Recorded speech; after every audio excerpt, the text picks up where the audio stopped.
नमस्कार दोस्तों, Surya learning point में आपका स्वागत है। हम लोग डिस्कशन करने वाले हैं rotor resistance method of speed control. तो टॉर्क का हमारा इक्वेशन क्या होता है? टॉर्क टी क्या होता है? K S E two zero का square R two upon R two square plus S X two zero का स्क्वायर। तो यहां से टॉर्क टी बराबर क्या हो जाएगा? अब यहाँ पे देखें हम, तो जब हमारा इंडक्शन मोटर नॉर्मल या रेटेड स्पीड पे चलने लगता है तो यहाँ से स्लिप का मान क्या होता है? बहुत कम होता है। और जब स्लिप का मान ऑलरेडी बहुत कम होता है तो इस प्रकार से स्क्वायर करेंगे तो ये वैल्यू क्या हो जाएगा? बहुत कम। और जब induction motor full run condition में होता है तो स्लिप का मान घटता है, तो रोटर का फ्रीक्वेंसी एफ आर क्या हो जाता है? सबसे पहले देखते हैं हम एफ आर क्या हो जाता है। एफ आर का है या एफ टू का है? इसका वैल्यू क्या हो जाता है? एफ टू का मान कितना हो जाता है? ये होता है एस इंटू एफ वन।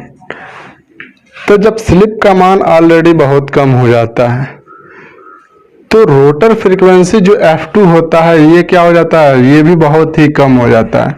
और जब ये कम होता है तो XL बराबर क्या होता है? 2 पाई F इंटू L।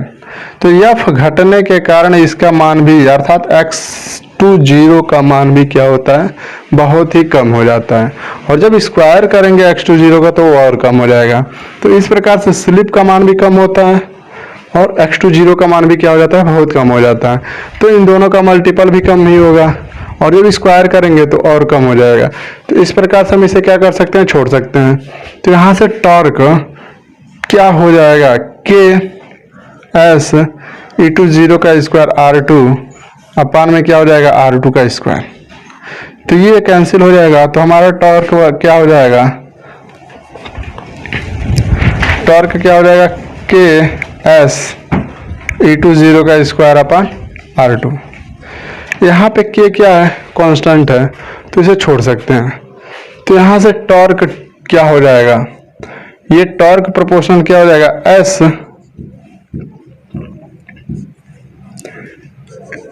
ई टू जीरो का स्क्वायर अपान आर टू। अब हम क्या कर रहे हैं? जो रोटर का रेजिस्टेंस है इसमें बाहर से रेजिस्टेंस इंजेक्ट करके हम इसके रेजिस्टेंस के मान को बढ़ा दे रहे हैं। अर्थात R2 को हम क्या कर रहे हैं? बढ़ा रहे हैं। जैसे ही यहाँ से टॉर्क क्या हो जाएगा?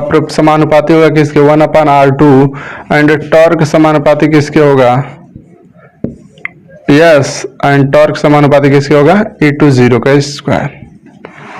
तो यहाँ से जब ये रेजिस्टेंस का मान बढ़ेगा तो टॉर्क का मान क्या हो जाएगा? घट जाएगा। और जो हमारा लोड टॉर्क है वो क्या है? कांस्टेंट। जो हमारा लोड टॉर्क है वो कांस्टेंट है, तो टॉर्क के मान में तो कमी नहीं आना चाहिए। हमारा टॉर्क क्या रहेगा? कांस्टेंट रहेगा। तो टॉर्क को कांस्टेंट रखने के लिए यहाँ से क्या होता है? एस किस कंडीशन में ये कांस्टेंट होगा? स्लिप का मान क्या हो जाएगा? बढ़ेगा। जब स्लिप का मान बढ़ेगा तो अगर जो इसको जिस रेशियो में बढ़ा रहे हैं उस रेशियो में क्या होगा? इसको भी बढ़ाना पड़ेगा, तब जाकर क्या होगा? हमारा टॉर्क कांस्टेंट रहेगा। या ये कहें जब हम रेजिस्टेंस के मान को बढ़ाते हैं तो स्लिप का मान क्या होता है?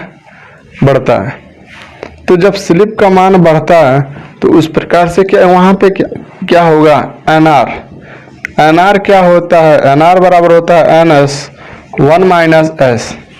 अर्थात यहाँ से जब स्लिप का मान बढ़ेगा तो एन आर का मान क्या हो जाएगा? कम। तो हम कर क्या रहे हैं? रोटर के रेजिस्टेंस को बढ़ा रहे हैं।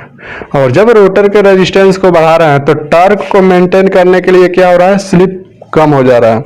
और जब स्लिप कम हो रहा है तो उस कारण से क्या हो जा रहा है? यहाँ से देखें तो एन आर अर्थात रोटर का स्पीड कम हो रहा है। अब इसे ज्यादा बढ़ाने से नुकसान या कुछ फायदे जो कहें वो क्या होगा? सबसे पहले हम क्या कर रहे हैं? रेजिस्टेंस को बढ़ा रहे हैं। रेजिस्टेंस को बढ़ा रहे हैं तो इस कारण से क्या हो रहा है? हमारा एस अर्थात स्लिप का मान बढ़ रहा है। जैसे ही स्लिप बढ़ेगा तो स्लिप बढ़ने के कारण से यहाँ से F2 का मान क्या हो जाएगा? बढ़ा। और जब F2 बड़ा होगा तो XL भी बड़ा होने लगेगा। XL का मान क्या हो जाएगा? बड़ा होने लगेगा। तो यहाँ पे रोटर में जो इंडक्टिव रिएक्टेंस होगा वो बढ़ेगा। जब रिएक्टेंस बढ़ेगा तो इंडक्शन मोटर के लॉस क्या हो जाएंगे, बढ़ जाएंगे। और इसके कारण से क्या होगा, यहाँ पे जब स्लिप का मान बढ़ता है तो हमारा रोटर जो है वो क्या करता है, स्टेटर फ्लक्स का है या सिंक्रोनस स्पीड से घूम रहा है रोटेटिंग मैग्नेटिक फील्ड का, उसको क्या करेगा, तेजी से कट करने लगेगा। और जब तेजी से कट करेगा तो उसमें E20 का मान क्या हो जाएगा, बढ़ने लगेगा। तो इस प्रकार से ये दोनों मिलके क्या करेंगे, इसको मेंटेन करेंगे। किसको, रेजिस्टेंस जितना हम बढ़ाएंगे। तो रेजिस्टेंस बढ़ाने से यहाँ पे क्या हो रहा है, स्लिप का मान सबसे पहले क्या हो रहा है, बढ़ रहा है। और जब स्लिप का मान जैसे ही यहाँ पे बढ़ रहा है तो इस कारण से क्या हो रहा है, हमारा रोटर का स्पीड कम हो जा रहा है। तो कम होने के कारण से यहाँ पे क्या हो रहा है, इंडक्टिव रिएक्टेंस के मान में भी परिवर्तन आया, अर्थात इंडक्टिव रिएक्टेंस बढ़ जा रहा है। और इसके पश्चात क्या हो रहा है, हमारा यहाँ पे E20 का मान भी बड़ा हो रहा है। तो यहाँ पे इसके बड़ा होने के कारण जो सबसे पहले क्या होगा, FR भी बढ़ रहा है, अर्थात फ्रीक्वेंसी भी बढ़ रहा है। तो जो रोटर में कोर लॉस है उसका मान क्या हो जाएगा, बढ़ जाएगा। और इस कारण से इस प्रकार से हम रेजिस्टेंस बढ़ा रहे हैं तो इंडक्शन मोटर में ओवरऑल क्या हो रहा है, लॉस बढ़ रहा है।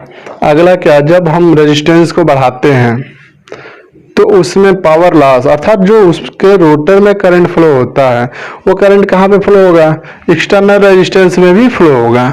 तो जब एक्सटर्नल रेजिस्टेंस में फ्लो होगा तो इस कारण से क्या हो जाएगा, एक्सटर्नल रेजिस्टेंस में भी लॉस होगा। तो वहाँ पे ऑलरेडी क्या हो रहा है, लॉस का मान बढ़ रहा है। अब ये आता है, क्या इसे बहुत देरी तक चला सकते हैं क्या, तो इसका प्रयोग हम बहुत लॉन्ग टाइम तक नहीं कर सकते हैं। अर्थात रेजिस्टेंस को बढ़ा के हम बहुत देरी तक यूज नहीं कर सकते। क्यों, क्योंकि अगर इसे बहुत देरी तक क्या कर रहे हैं, रेजिस्टेंस बढ़ा दे रहे हैं तो उसमें क्या हो जा रहा है, हमारा I² लॉस उत्पन्न होगा। तो वहां से हीट का मान क्या हो जाएगा, बढ़ जाएगा। तो हमारा इंसुलेशन फेल हो सकता है या हैवी डैमेज हो सकता है।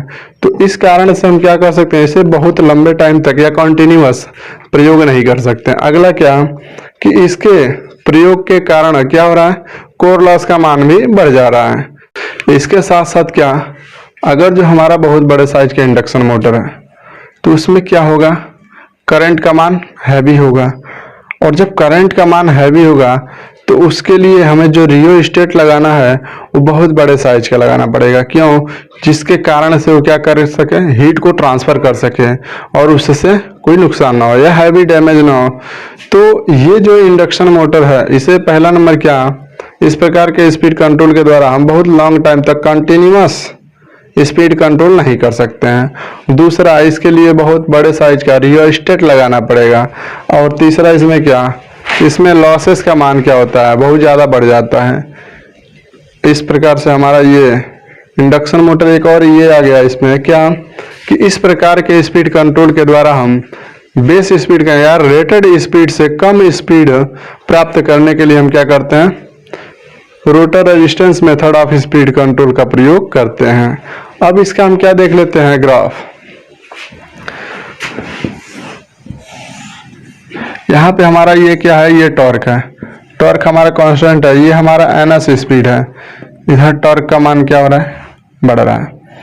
अब हम क्या कर रहे हैं, यहाँ से जब हम पहले क्या था, ये हमारा है क्या, टॉर्क स्पीड कैरेक्टरिस्टिक। अगर जो ये हमारा क्या रहा है, लोड टॉर्क है, तो ये हमारा क्या हो जाएगा, NR1। अर्थात पहले वाले कंडीशन में हमारा इंडक्शन मोटर इस स्पीड से चल रहा था। अब हम क्या कर रहे हैं, हम रेजिस्टेंस के मान को यहाँ पे परिवर्तित कर रहे हैं। तो जब रेजिस्टेंस के मान को परिवर्तित करते हैं तो इसका स्पीड क्या होता है, कम होता है। तो यहाँ से ये क्या हो गया, अब देखा जाए यहाँ पे तो ये क्या हो जाएगा हमारा NR2। इस प्रकार से और भी खींचे,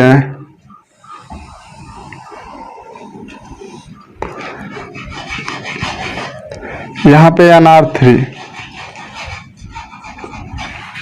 तो यहाँ से अगर जो हम देखें तो ये हमारा यहाँ पे टॉर्क क्या है, टॉर्क का मान कांस्टेंट है। लेकिन जैसे जैसे हम रेजिस्टेंस के मान को बढ़ा रहे हैं वैसे वैसे हम हमें क्या मिल रहा है, यहाँ पे जो रोटर का स्पीड है वो क्या हो रहा है, कम होता आ रहा है। तो यहाँ पे हम देखें तो NR1 क्या होगा सबसे बड़ा, उसके पश्चात NR2 और उसके पश्चात से NR3 यहाँ पे। और इसमें क्या हो जाएगा, अगर जो इसको हम क्या लिख लें R21, इसको लिख लेते हैं R21, अर्थात सबसे पहले वाले केस में R21 क्या होगा, सबसे छोटा होगा और R22 क्या होगा, इससे बड़ा, और सबसे बड़ा क्या हो जाएगा R23। अर्थात 2 का मतलब हो गया हमारा रोटर साइड में जो रेजिस्टेंस को हम इंजेक्ट किए हैं वो क्या है, सबसे पहले ये रेजिस्टेंस था, बाद में हम बढ़ाए हैं तो ये हुआ, उसके पश्चात बढ़ाए हैं तो ये हुआ। तो इस प्रकार से हम देख रहे हैं क्या, जैसे जैसे रेजिस्टेंस का मान बढ़ा रहे हैं वैसे वैसे वहाँ पे हमारा क्या हो रहा है, रोटर का स्पीड कम होता आ रहा है। तो ये रहा हमारा video, rotor resistance method of speed control. अगर वीडियो अच्छा लगे तो वीडियो को लाइक तथा शेयर जरूर करें, साथ साथ चैनल को सब्सक्राइब भी कीजिए। धन्यवाद।